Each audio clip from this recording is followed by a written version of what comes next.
Extemporaneous recording, December 4th, December 5th, 2015. Engineered clash of civilizations grist, massive distractions, and everyone being lost in the foreground debates, as usual, over effing minutia, while the agenda soldiers forward. The latest engineered clash of civilizations grist has everyone lost in a facile foreground debate, yet again. A variety of facile foreground debates, like, should we ban guns? Obviously, this is not going to work from a purely empirical standpoint. We don't need to have a debate about that. We're forced into a debate by a bunch of morons and people who have no concept of Magna Carta or 1776 and what they mean. People who, genuinely, because they've been propagandized to their entire lives and raised on television and, are basically panty wastes who certainly wouldn't have the intestinal fortitude to storm the beaches at Normandy and climb the bluffs and, kick the door in to a Nazi machine gun bunker and then stomp a bunch of Nazis' guts out. We're being goaded into a fake argument about whether or not guns should be controlled. Now, obviously, a lot of people have already pointed out how this is a false flag. I'm not going to belabor the point. I don't think we need to illustrate the minutia of how it's a false flag, because, again, to come back to an earlier sort of axiomatic statement of mine, it doesn't matter where on the spectrum a given event, a given op, lies between purely synthetic with crisis actors and nothing happened. Like the Gulf of Tonkin would be a good example of a purely synthetic event. Well, not perfect, because of course the ships were there, but the signals intelligence was completely fake. They had crisis actor signal intelligence. And of course I'm poking fun at the crisis actor people. I'm not saying they don't use crisis actors. I'm not saying there aren't synthetic false flags. But to circulate an image of a young girl shocked and crying, some low-res image, a single image, and comparing them all, the way Dallas Goldbug does. Look at the ears. The ears are very similar between these two people. That's proof that that they always use crisis actors and everything is a crisis actor. This just waves people off. Now, there's people who are stupid enough to believe this crap. And some of them might actually be controlled opposition. I think Dallas Goldbug,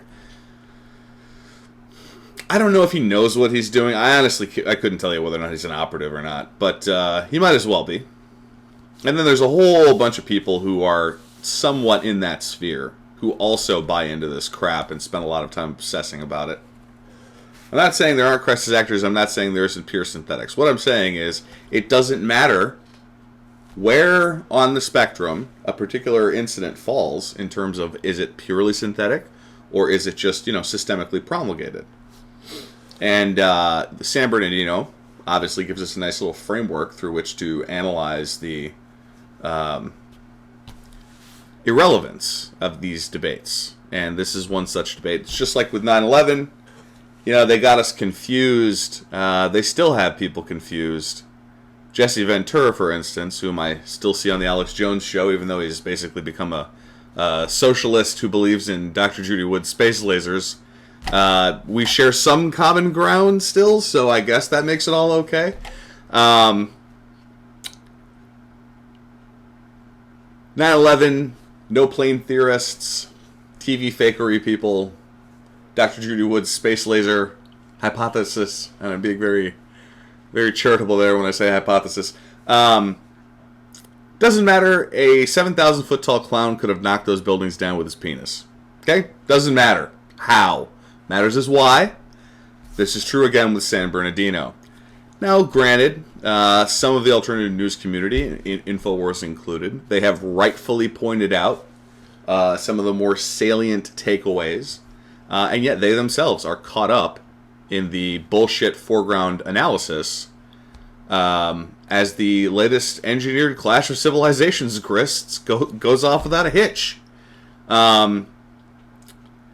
Just as a bunch of trendy liberals who long ago gave up their guns in France are suddenly crying out, Ordo ab chaos style, for totalitarian police state measures they never would have put up with otherwise, so too, even people in the InfoWars sphere of influence are now apparently going to just swallow it when Donald Trump goes on the show and calls for mass surveillance, and then touts the Osama bin Laden myth. Nobody even questioned him. I understand why. A friend of mine who goes by the name of Fox Mulder made some nice little points about this. And I hate to just plagiarize his entire spiel. But basically, he's like, I know what you're doing. You're trying to cultivate clout in order to try to make Donald Trump more hardcore. Here's the problem. And I'm just, obviously I'm not fully just hammering the facile foreground debates here. But in my own way, I'm going to try to show you the landscape. So every 8 years or so, Americans seem to forget how superdelegates work, how the Electoral College works, and that the GOP DNC are two wings of a single bird of prey, that they're the two different sides of a controlled oppositional framework. Donald Trump has already signed a pledge to back whoever the GOP nominee is. Am I the only one paying any attention to this? I can't be. The fact that so many people are gung-ho about Donald Trump on the basis of just some rhetoric, all he's done is throw out some rhetoric. He could have done some more. He could have done a lot more before now and didn't. Suddenly we're supposed to believe that this guy is a white knight.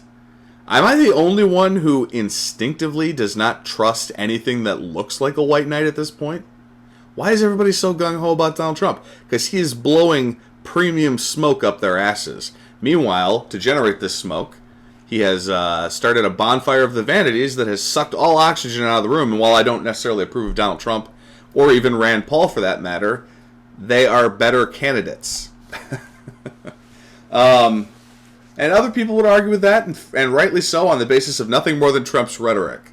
They'd say, well, but Trump has made very clear stances on certain issues that set him apart from Rand Paul and Ted Cruz. And Ted Cruz has done some nefarious shit, and Rand Paul has done some nefarious shit. And honestly, one of the things about Rand Paul, who's probably the ideal candidate out of any of them here, he signed NDAA, for example. I don't trust his geopolitical savvy any more than I trust Donald Trump's. But at least I know Donald Trump. I used to listen to Donald Trump all the time on Imus in the morning, and you people make my fucking hair hurt. I don't even know what to say anymore at some point. Let's just get back to the some of the core details here. So, facile foreground debate. Let's have a debate about the empirical validity of good guys with guns stopping bad guys with guns. How we even get goaded into this debate is beyond me. Because what's relevant is political power. What's not relevant is having a facile foreground debate about shit that was established hundreds of years ago. Okay? Now, I don't know why when I say Magna Carta in 1776, I then have to go on to explain the empirical validity of good guys with guns. But obviously it's got a lot to do with just the vast majority of Americans being brainwashed, like that biology professor, if you've seen this video. You have this effete, wispy man-child at, looks like 60, biology professor, sitting there with his legs crossed like a petite, Chinese princess. Manspreading obviously not a problem in his case. Clearly regurgitating all of the programming. Back in the days, back in the Civil War in 1776, they only had they had muzzle-loading muskets and cap and ball black powder rifles. No, they had freaking warships and cannons and the puckle gun and. But this guy's concept of history comes to him from Hearst Media. He watches the Discovery Channel and feels himself to be well informed, i.e., most people are Gothian idiots, for none are so enslaved as those who mistakenly think themselves to be free. If I've been watching CNBC all day, I think I understand the stock market. If I've been watching the Discovery Channel, I'm convinced that I understand history. We shouldn't even be having a debate with these people. We should be laser focused on accruing the political power to ensure that the Second Amendment remains an enshrined, unquestionable piece of bedrock. I understand that it's important to try to have this debate, but we're not winning the debate with dumbass trendies. You can't win the debate with demoralized dumbass trendies. Therefore, our strategy is inherently wrong. Now, I'm not trying to wave people off from doing this. We need to tar and feather. We need to have fun with it. But at the same time, if this is the majority of our focus, I mean, to me, correct me if I'm wrong, but it seems like we're all a bunch of grown-ass children who'd rather entertain ourselves to death than actually do anything about the problem. We cannot be content to try to ply people who have already obtained office. We must identify, rally around, and put into office people that we know we can trust. The other major facile foreground debate occurring, obviously, is the one about, Islamic extremism. Are there Islamic extremists? Yes. There are extremists in any organized form of religion. InfoWars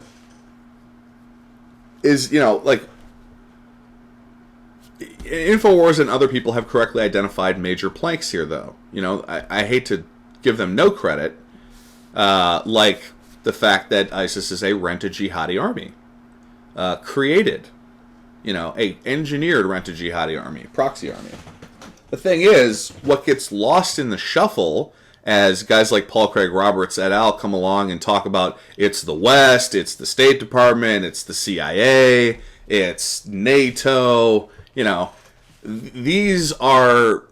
It's a subtle distinction, granted, but it is paramount to identify that the West, end quote, is not the culprit, because the West, end quote, is a hijacked thing. We've been hijacked for hundreds of years. It's not like you and I sat down, and we didn't sit down yesterday and decide to create a rent-a-jihadi proxy army full of Islamic extremists. So to use this terminology merely plays into the New World Order's own meme about the Great Satan as they ramp toward the destruction, the incremental destruction of Western civilization as we know it. In fact, that's a big part of the engineered crises which have them flooding Western nations with a variety of, quote-unquote migrants. So it's like we're playing, by trying to attack one end of the meme pump, we're actually playing into the meme pump on the other end by not clearly, simply because we fail to point out how the West has been hijacked. Moreover, it's really all, like some big element of all of this is really about the encirclement of the Russian Federation. They can't move the ball down the field until they've culturally imploded Europe and gotten everybody to go, I think we need to go to war with Russia.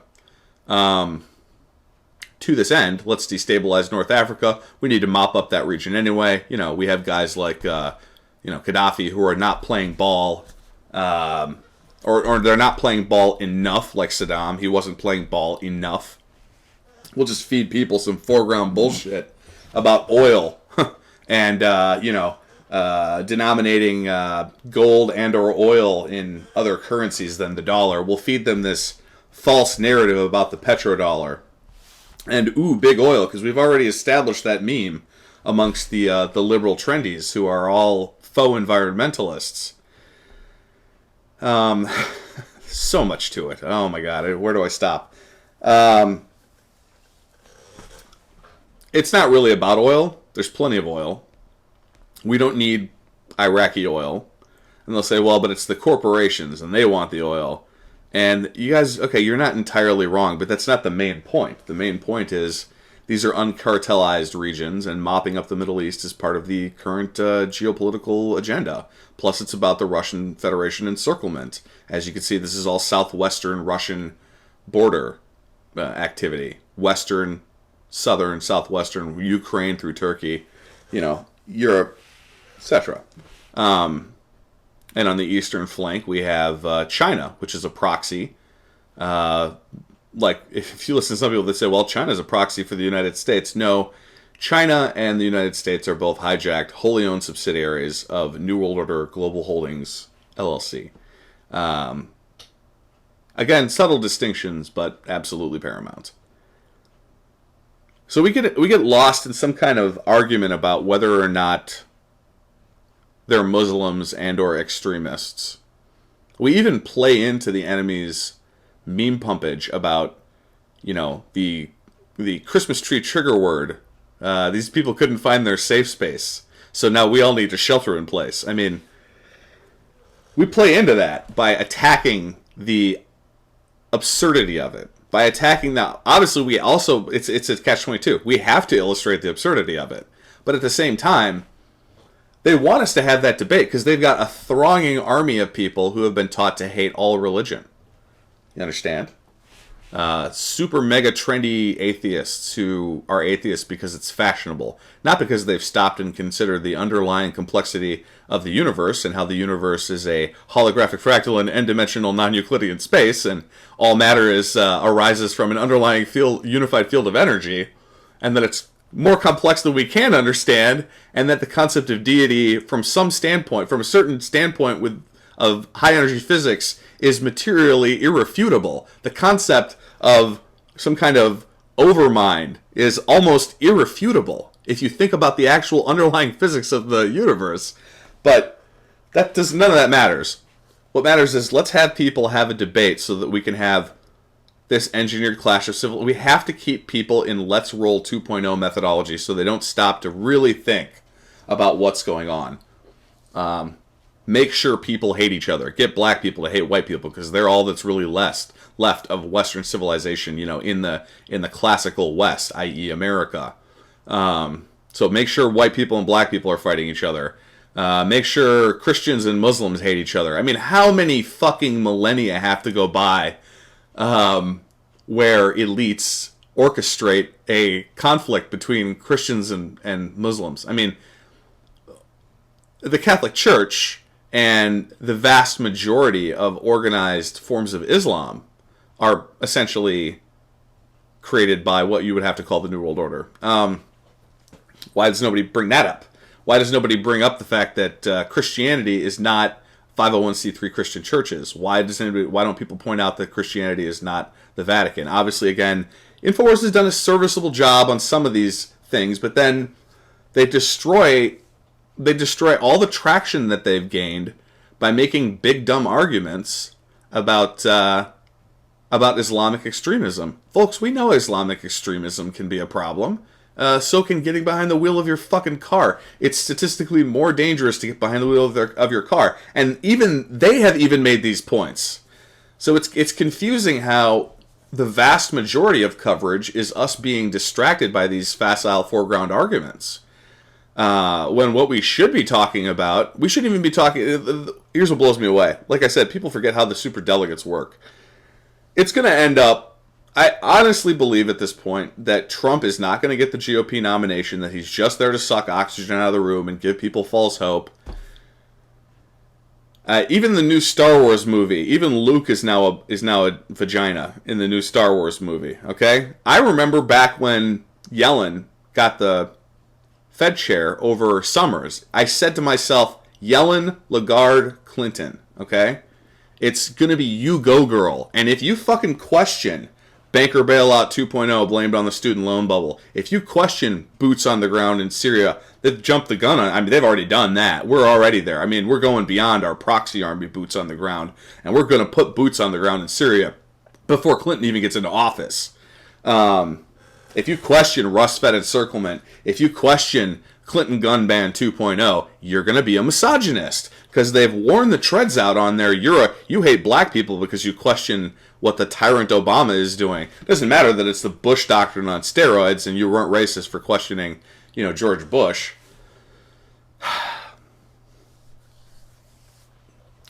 Facile foreground debates.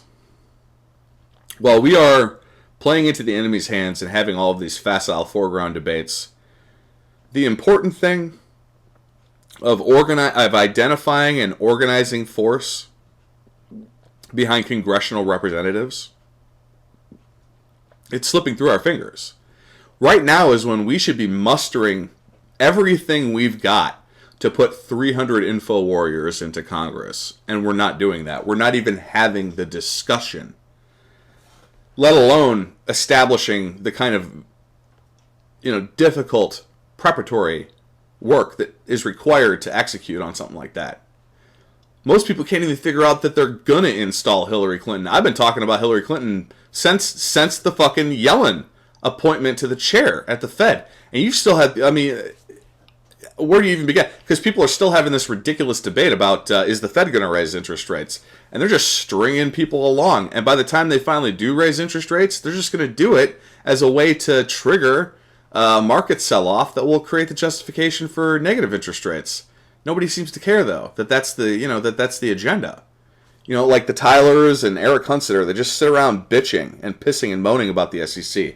Do they ever talk? Do they ever talk about, hey, let's organize politically and put people into office who will do something about the SEC and the CFTC? No, never happens. Because everybody's been politically neutered. So they end up in facile foreground debates without focusing on what is at issue. The gun control thing is a great example of this because we shouldn't even be having the debate. We should simply be organizing governmental representatives who understand the importance of the Second Amendment. We can't continue to allow ourselves to get into these little bullshit arguments with people who are so demoralized that they're never going to figure it out anyway. There's a couple other little facile foreground debates going on. Obviously, shit like, crisis actors. Let's have a debate about the extent to which this is synthetic, Let's have a debate about the validity of good guys with guns being able to stop bad guys with guns. I mean, I'm pretty sure several hundred, if not thousands of years have established how it's imperative for good guys to have swords and or guns, but again, it's because a majority of people are sheepletards.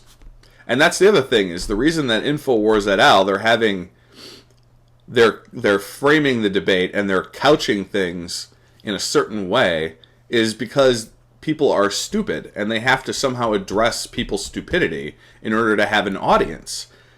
This is why I don't care about popularity and I'm not trying to become popular, because in order to be popular, you have to water down your message to the point where why even take the field? If you're going to water your message down so far just to be able to communicate with the majority of people, for me, there's no point in even taking the field, because at some point, like I'm saying, you're playing into the enemy's hands. By watering the message down to the point where key facets of the argument that needs to be made are completely lost, you're basically playing into the enemy's hands, and at some point you're serving the enemy. I wish somebody could make some counterpoints because, frankly, I have some great arguments here, but I just woke up and I just am at a point where I don't care about providing a refutation anymore. I'm actually at a point where I don't give a shit. I'm just going to focus on cynically executing trades and, let the world hang. Let the world burn, man. I don't even fucking care anymore. It's pointless.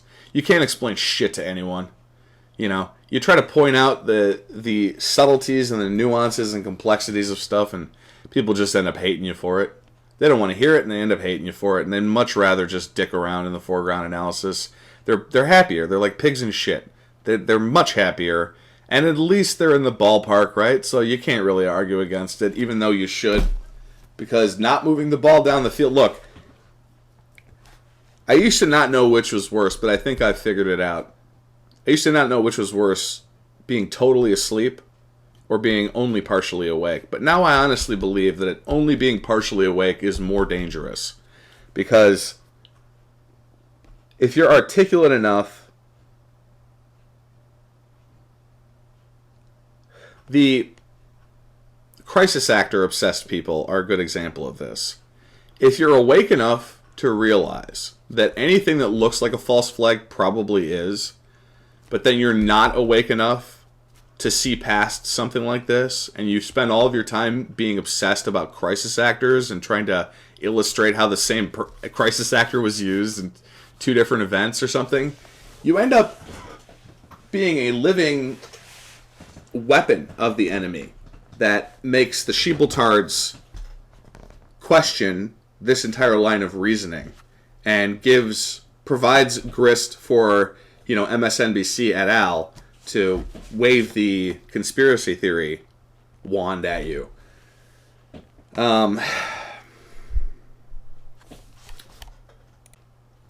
Facile foreground debates.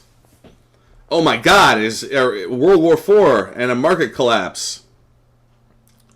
I think one of the reasons I don't even give a shit anymore is stuff like Paul Joseph Watson. Remember during the recent Hang Seng sell-off? Paul Joseph Watson made a video, oh my God, world market collapse, and suddenly I understand macro finance. I never cover it, I never read about it or talk about it, but here's a few, here's a few little fucking geopolitically naive blurbs from the Tylers over at Zero Hedge. Now I understand economics too, and oh my God, the markets are going to collapse. I've been waiting for the markets to collapse since 2008, people. Everybody's been crying like Chicken Little that the markets are going to collapse since 2008. Meanwhile, they've been stringing us along, the Fed et al., you know what? I'm going to jump ship. Let's make a little point here. Because the thing about Trump is, I remember Ron Paul. I tried twice with Ron Paul, and I put everything I had behind Ron Paul. And we got fucked by the GOP twice in a row. And I'm pretty sure the exact same thing's going to happen again. But, those who fail to learn from the past are condemned to repeat it.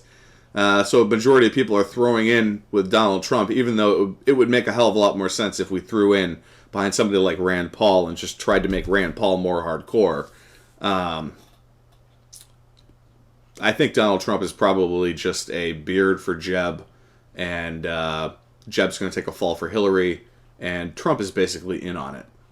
And he's just cynically telling people what they want to hear, because he's a slick fucking salesman.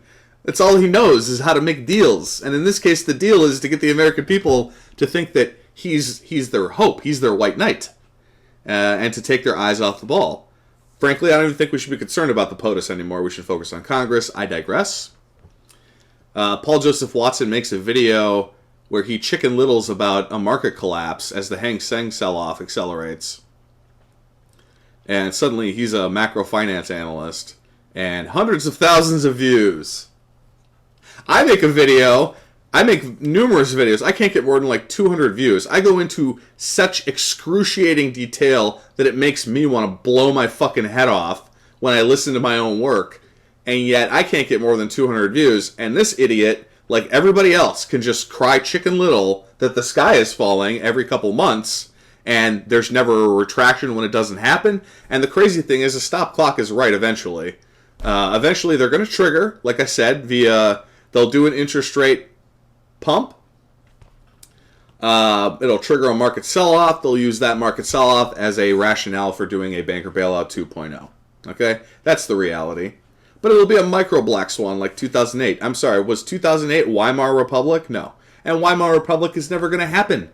Just like there's never going to be a civil war. Just like there's never going to be a World War IV. But they love to keep you on the edge of your seat, because that's what's valuable. What's valuable is the threat. The actual deed is of far less logistical utility than the threat. There will just be more, there's not going to be a World War IV, just more regionalized conflicts, more cartel-run mop-up operations. They'll use the United States and other hijacked Western and Eastern nations to carry it out. Primarily the United States. We're the main pit bull. Our PR has to be further ruined. Our brand has to be further ruined so that as they continue to tear down the U.S., people will cry, yes, down with the great Satan. There'll be no major market collapse, just incremental rape and a 2008-style black swan. Going into banker bailout 2.0, blamed on student loan bubble, and they'll bring us into negative interest rate territory, and then all bets are off. And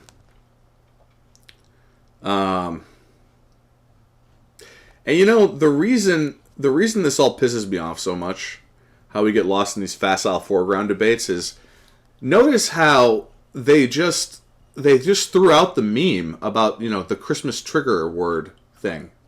And because the target audience for that meme is so stupid, they'll buy it any way you slice it. It almost makes no sense for us to argue about it or to debate about it. Being Christian is now racist. Christmas is wrong.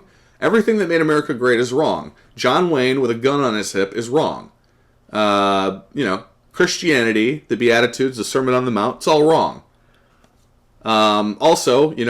Christ was never a renegade who lived out in the desert and ate mushrooms and went into the temple and kicked over the money changers' tables and shouted them down and said, "You're debasing the shekel. You've turned my father's house into a den of iniquity.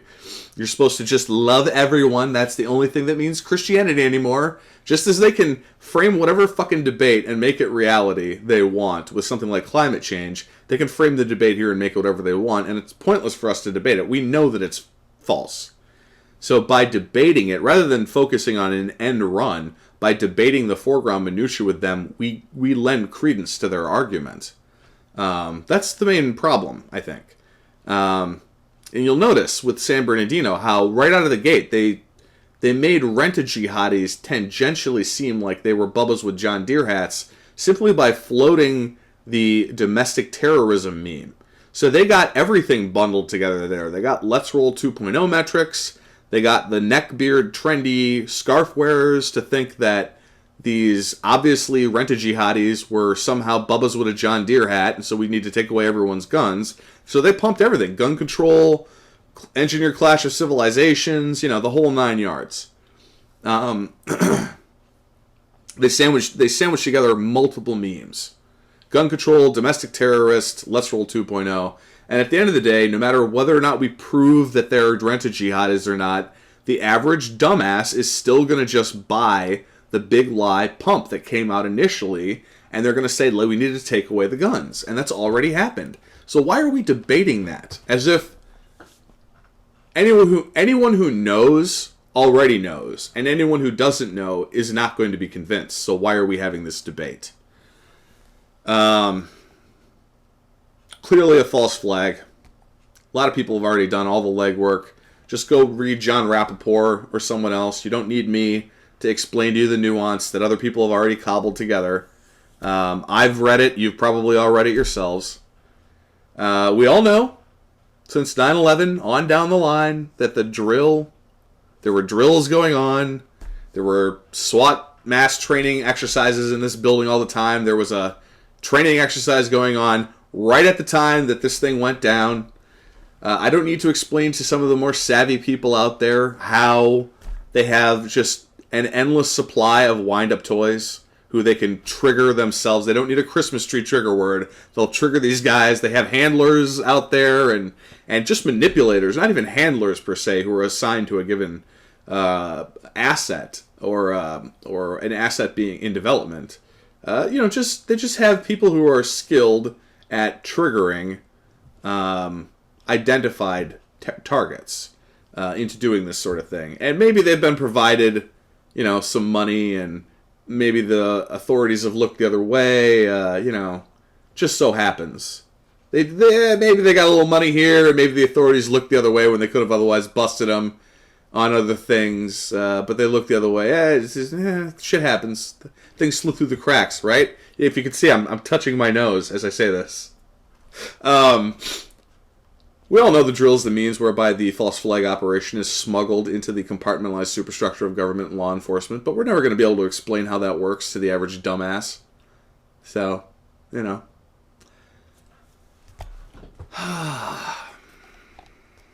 What else? I don't know. There's other shit. It doesn't matter.